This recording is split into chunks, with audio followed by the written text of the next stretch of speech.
এই ভিডিওতে দেখাবো কিভাবে ইলাস্ট্রেটরে টেক্সচার অ্যাড করতে হয়। এই ভিডিওটা না টেনে শেষ পর্যন্ত দেখেন, তাহলে এটা বুঝে যাবেন। আগে থেকে আমরা টেক্সচারটা এখানে রাখছি, ঠিক আছে? একটা মুচড়ানো টাইপের একটা পেপার, এটাকে আমরা টেক্সচার হিসাবে ব্যবহার করব একটা সার্কেলের ভেতরে। তার জন্য আমরা একটা সার্কেল প্রথমে এখানে নিয়ে নিই।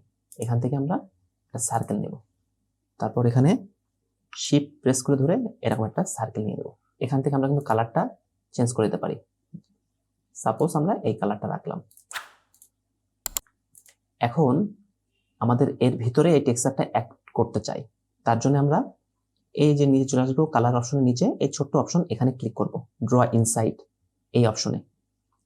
তার জন্য আমরা এটাকে প্রেস করব, তারপর এটাকে ক্লিক করব, তারপর আমরা এই যে এইটাকে Ctrl+C দিয়ে কপি করে নিব, তারপর এরপরে প্রেস করব, করে Ctrl+V দিব, তাহলে এর ভিতরে চলে আসবে।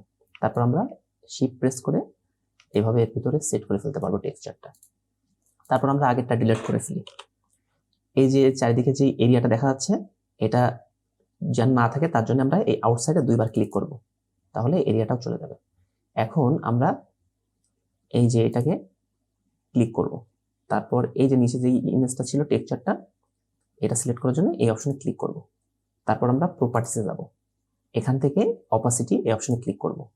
তারপর এই নরমাল এই অপশনের থেকে আমরা এখানে সফট লাইট এই অপশনে ক্লিক করে দেব। তাহলে এইভাবে কিন্তু টেক্সচারটা অ্যাড হয়ে যাবে। যদি একটু জুম করে দেখাই, খেয়াল করে দেখেন, এখানে কিন্তু টেক্সচারটা অ্যাড হয়ে গেছে। এভাবে আপনারা টেক্সচার অ্যাড করে ফেলতে পারবেন, প্রসেসটা এইভাবে ইউজ করে। ধন্যবাদ ভিডিওটা দেখার জন্য। পরবর্তী ভিডিওর জন্য এই চ্যানেলটাকে সাবস্ক্রাইব করে রাখেন।